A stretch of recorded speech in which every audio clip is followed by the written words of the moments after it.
Did you read? I read a bunch of things. I've been watching a lot of baseball, and I've noticed something that I couldn't wait anymore to discuss. When instant replay started, again, that's $2 on a random Monday, Coca-licious. When instant replay started, what happened? Actually, wait a minute. I get that dollar back because I was a we during instant replay and its nascent struggles, but now it's a they. Instant replay was always done in conjunction with umpires, always done with kick gloves. And we don't want to show up any umpires. We want them all to be in favor of instant replay. And we're going to publicly say that umpires always want to get the call right.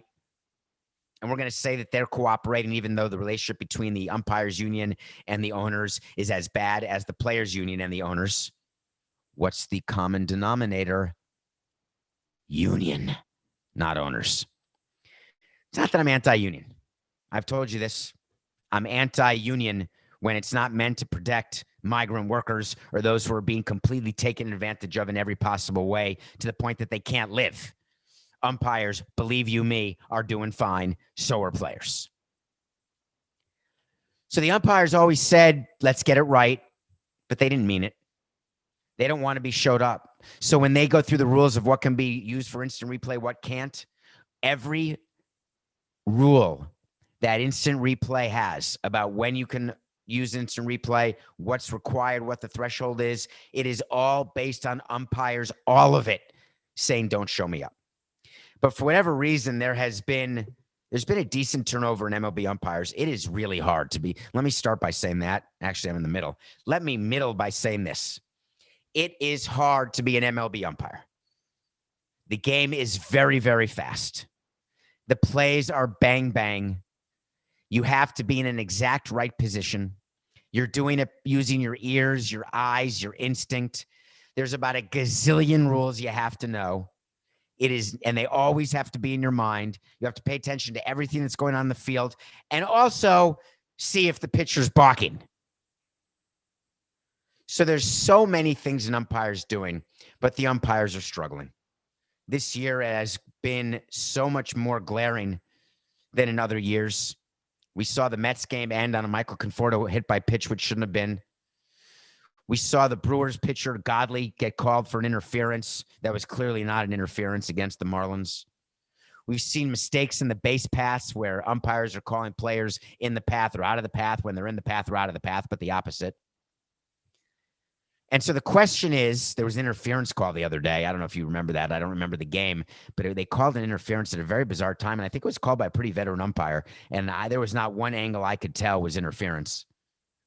I've been thinking to myself, what do we do about this situation? Because it's getting serious. And it's second level of serious. The first level is competitive integrity, making sure your umpires, the referees are not betting on the games that they're umpiring or reffing. Right? You don't want another Tim Donaghy of the NBA. You want no umpires betting, no matter how much baseball is accepting betting, no matter how much umpires may bet on other sports, may not. I'm not saying, not because I'm not saying, because I actually don't know. I've never talked gambling with an umpire. I would never talk gambling with anyone in baseball. We would never talk about the lines. We'd never talk about any sort of gambling sports betting when I was in baseball. So the umpires have a situation where, with the turnover, with the extra attention being brought on them, that there's going to be a point of inflection here. They're trying robotic umps at home plate in lower leagues, non-affiliated leagues. They're trying to make plays easier by making bases bigger. They're going to try to do something with instant replay. I promise you that. Because what Rob Manfred has to do before it's too late is to take the bull by the horns and say, we cannot accept the mistakes that are being made, and we have the ability to fix them. And the way to fix them is with fast instant replay, tennis-style instant replay, where there is a decision made within seconds. Yes, interference, no interference. Yes, out of the base path, no in the base path. Yes, HBP, no HBP. Yes, fair, no foul. Even if it means investing in putting the lines all the way down the line, the same thing that tennis has, where you have a camera, because it can be done, where you can show whether a ball touched the line or not, where you have a camera angle to see whether there's fan interference or player interference. We've got the technology. In the old days, we didn't have anything. There's now HT. Do you remember back in the day, Coca? You were probably too young for this. When high definition first started, all the television broadcast partners would have a big announcement. They'd call a press conference and say, this year, the Marlins will have 155 games on Fox Sports Florida, and 7 of them will be in high definition.